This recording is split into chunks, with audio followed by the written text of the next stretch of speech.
আচ্ছা, ধন্যবাদ। শুরুতেই এটিএন নিউজকে ধন্যবাদ জানাচ্ছি আমাকে যুক্ত করার জন্য। আমি অত্যন্ত দুঃখ ভারাক্রান্ত মন নিয়ে আজকে এটিএন নিউজে এসে যুক্ত হয়েছি। কারণ আমি যখন এটিএন নিউজে এসে আমার ৭ কলেজ সম্পর্কে বর্ণনা দিচ্ছি, ঠিক সেই মুহূর্তে আমার ৭ কলেজের এক শিক্ষার্থী গতকাল পুলিশ কর্তৃক হত্যার উদ্দেশ্যে অতর্কিত হামলায় আহত হয়ে ঢাকা মেডিকেল কলেজ হাসপাতালে কাতরাচ্ছে। সেই বেদনা বিধুর মন নিয়ে আমি আপনাদের সামনে উপস্থিত হয়েছি।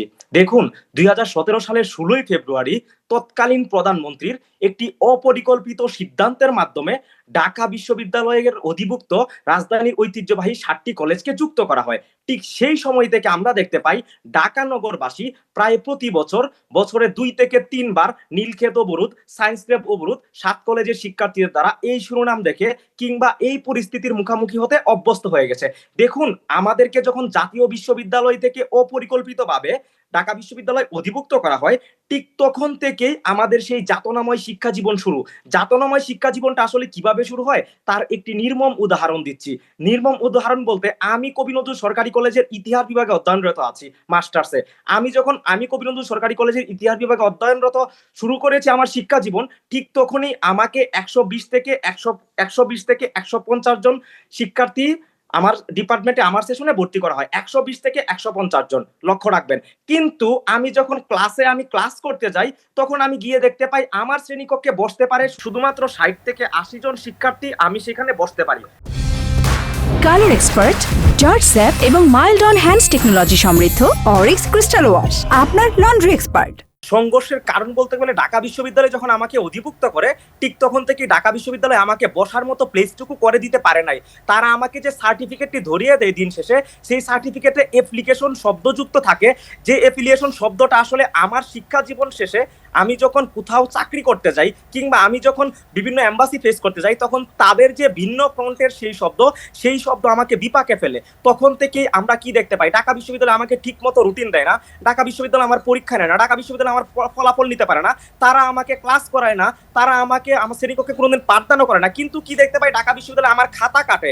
এটি একটি অযৌক্তিক প্রশ্ন, তারা আমাকে না পড়িয়ে আমার প্রশ্ন করে। এই যে যাতনাময় শিক্ষা জীবন, সেই যাতনাময় শিক্ষা জীবন থেকে রেহাই পেতে ৭ কলেজের শিক্ষার্থীরা প্রতিনিয়ত নীলক্ষেত সায়েন্স ল্যাব ব্লকেট করে। আপনারা জানেন, সরকারি তিতুমির কলেজের সিদ্দিকুর রহমান ভাইয়ের চোখ হারিয়েছে শুধুমাত্র একটি সেশনের রুটিনকে যেন দ্রুত দিয়ে দেওয়া, তাদের পরীক্ষাটা যেন নিয়ে নেয়, সেই দাবি জানিয়ে তিনি যখন রাজপথ ব্লক করতে হয়। অর্থাৎ আমি ৭ কলেজের শিক্ষার্থী হিসেবে জানি না যে আমি কার কাছে দাবি জানাবো, আমার প্রিন্সিপালের কাছে দাবি জানাবো নাকি আসলে ঢাকা বিশ্ববিদ্যালয়ের অধ্যক্ষ ডিসি মহোদয়ের কাছে দাবি জানাবো।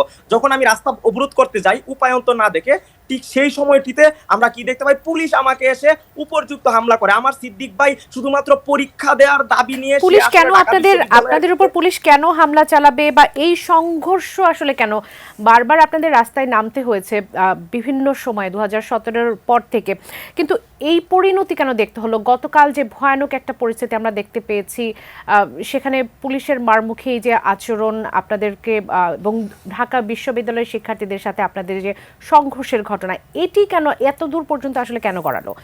সমাধানের জন্য কি এটাই আপনারা এইটাকেই আপনারা মনে করছিলেন যে এরকম কোনো কিছু হলে সমাধান হবে? না, দেখুন, আমাদেরকে নিয়ে বর্তমান সরকার আমাদেরকে নিয়ে একটি সিদ্ধান্ত প্রস্তুত করছিলেন। অর্থাৎ বর্তমান সরকার আমাদেরকে নিয়ে একটি বিশেষজ্ঞ কমিটি গঠন করেছেন, যে সেই কমিটির মাধ্যমে আমাদেরকে একটি হ্যাপি সেপারেশন ঘটবে ঢাকা বিশ্ববিদ্যালয় এবং ৭ কলেজের মধ্যকার, এবং সেই কমিটি আমাদেরকে পরবর্তীতে কি কাঠামো দেবে, অর্থাৎ কোন প্রক্রিয়ার মাধ্যমে আমাকে বিশ্ববিদ্যালয়ে রূপান্তর করবে, তারা সেটি দেখভাল করবে। কিন্তু ২০২৪-২৫ সেশন থেকে আমরা চাচ্ছিলাম ঢাকা বিশ্ববিদ্যালয় যেন আমাদের যে ভর্তি পরীক্ষা, সেই ভর্তি পরীক্ষায় নির্ধারিত আসন অনুপাতে শিক্ষার্থী ভর্তি করায়, সেই যে অযৌক্তিক কোটা প্রথা আছে, সেই কোটা প্রথা যেন বাতিল করায়, ঢাকা বিশ্ববিদ্যালয় যেন দ্রুত সময়ের মধ্যে আমার পরীক্ষাটি আয়োজন করে, এবং আমার যে ক্লাস পরীক্ষা, আমার যে পরবর্তী যে বিশ্ববিদ্যালয়ে আমি পদার্পণ করতে যাচ্ছি, সেই বিশ্ববিদ্যালয় যাতে সেশন জটের মুখোমুখি না হয়, সেই পরিপ্রেক্ষিতে আমি গত 5ই জানুয়ারি 7 কলেজের শিক্ষার্থী, আমি আবার উল্লেখ করছি, বিগত 5ই জানুয়ারি ঢাকা বিশ্ববিদ্যালয়ের ডিন বরাবর, ঢাকা বিশ্ববিদ্যালয়ের ভিসি মহোদয় বরাবর, ঢাকা বিশ্ববিদ্যালয়ের প্রভিসি মহোদয় বরাবর এবং 7 কলেজের অধ্যক্ষদের বরাবর আমাদের দাবি নিয়ে একটি স্মারকলিপি দিয়েছিলাম। আমরা গতকালকে ঢাকা বিশ্ববিদ্যালয়ের প্রভিসি মহোদয়ের কার্যালয়ে গিয়েছিলাম মূলত আমাদের যে স্মারকলিপির অগ্রগতি, সেই অগ্রগতি সম্পর্কে জানতে, কিন্তু তিনি আমাদের সাথে অসদাচরণ করে